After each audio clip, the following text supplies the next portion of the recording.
Jeb Burton issued an apology after he was fined $5,000 by NASCAR officials for actions he took following the race at Martinsville on Saturday. This is the report from NASCAR over on NASCAR.com. It was part of their Sammy Smith penalized after Xfinity Melee at Martinsville article. You can see here it says Gray and fellow driver Jeb Burton, who was entangled by the final lap crash, were each fined $5,000 for behavioral penalties, with officials noting violations of infield care center conduct. NASCAR's managing director of racing communications, Mike Ford, explained why the two were fined $5,000. He says Taylor and Jeb were in the care center post-race, and there was some behavior that NASCAR officials felt stepped over the line as far as interrupting a medical situation. The care center is almost an on-site hospital, so the drivers and any competitor that enters that area there should be a sense of decor. There should be a sense of decorum there. So that is what NASCAR's managing director of racing communications, Mike Ford, had to say there.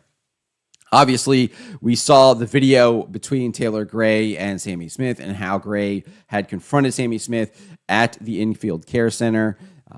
We didn't see video of what Jeb Burton did to what he did in the infield care center. We do have a video, though, of him saying he was confronting Daniel Dye and some comments he made about Daniel Dye and what he might do to him if he continues to race that way. But this is the apology that Jeb posted over on his social media. It says, I accept NASCAR's penalty for my conduct after the race in Martinsville. I was frustrated the entire night with the quality of racing, and an incident on the final lap pushed me over the edge. I apologize for going to the care center to air my grievance with another driver. I greatly appreciate the men and women that look after us each week. I'll always stick up for myself and my number 27 team guys on to Darlington. As for why he was so upset, let's take a listen here as he spoke with Toby Christie as he was leaving the infield care center and talks about that he was upset with fellow competitor Daniel Dye and the way he raced. So let's take a listen. You lying down here to the care center while you're a little frustrated. What happened from your point of view? Yeah, I mean, I was frustrated with the 10 car. Earlier, about 20 to go, 30 to go, he just dove it off in here 3 wide on the restart and cleaned out somebody. He's just racing over his head, and then the last lap he just sailed it off in there into one, knocked me up the hill for no reason, and then down here he did the same thing. He's just driving over his head with no respect. So I just came down here to tell him I didn't appreciate it, and if he wants to race like that, I'll put him over the grandstands the next time we're here. So he's just disappointed because he runs like shit every week and they're spending $6 million and he just can't get it done. He's 20th in points, so he's just racing like an idiot. So those are some harsh words there from Jeb Burton saying he's going to put him over the grandstands, over the catch fence, if Daniel Dye continues to race him the way that he felt he was racing him. Pretty strong words there from Jeb Burton. Obviously, I think he's exaggerating a little bit, but he is making his point crystal clear. As far as what happened, I think this is what he's talking about here. This happened around lap 20, lap 19, or with 20 laps to go. And you can see he's going to go 3 wide here with Christian Eckes, Austin Hill, and then Sam Meyer in the number 41 car right behind him. So let's take a look here at what happens. And I think Jeb is off screen right now, right behind this. So Daniel Dye in the number 10 car goes 3 wide, gets a little squirrely, but then Sam Mayer just kind of runs into the back of Eckes and then spins him.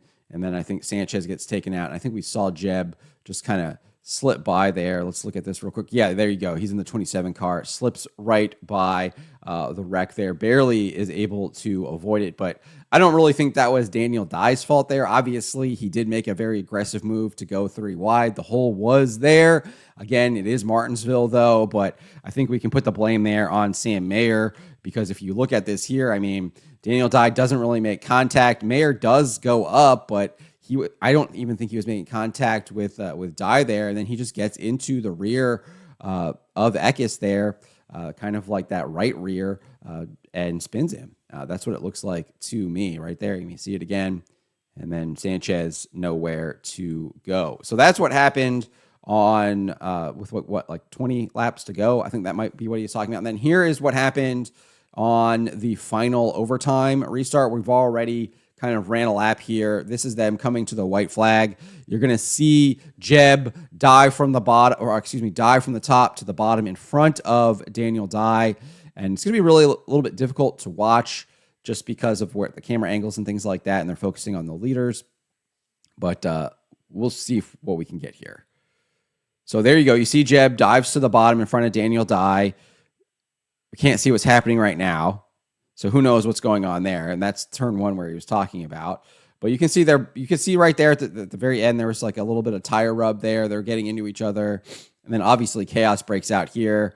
Daniel Dye shoves Jeb up the track right there. And then I think that's Brandon Jones spins in front of him. And Jeb just really has nowhere to go and just gasses it to the end there.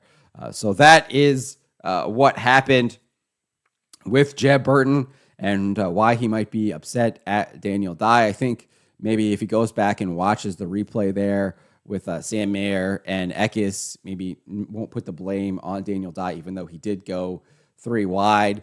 But the kind of racing there at the end, I actually didn't think that was too egregious. It wasn't Sammy Smith driving from 3 car lengths back just to wreck him. They did look like they were beating and banging, but they weren't trying to wreck each other there. That looked like just good short track racing to me. But obviously, NASCAR did not like what Jeb did in the infield care center. He was penalized, and Jeb has now issued an apology, and he is moving on to Darlington. So let me know what you guys make of what happened here, Jeb's comments, and the fine that NASCAR gave him and his apology. Do you think that Jeb should have been fined? I don't know what exactly happened. I hope they're not just fining him because of what he said to Toby Christie. If that's the case, then that's just ridiculous. But we don't know what happened in the infield care center. Clearly, he did potentially confront Daniel Dye there where they probably shouldn't be confronting other drivers. Leave that elsewhere, not in the infield care center. So if that is what happened, then I think NASCAR is justified. And that's what we saw kind of with Taylor Gray confronting Sammy Smith there right outside the care center. And they obviously find that. So hopefully something similar happened there with Jeb Burton, and he was fined for that. But let me know what you guys make of this. Let me know in the comments below.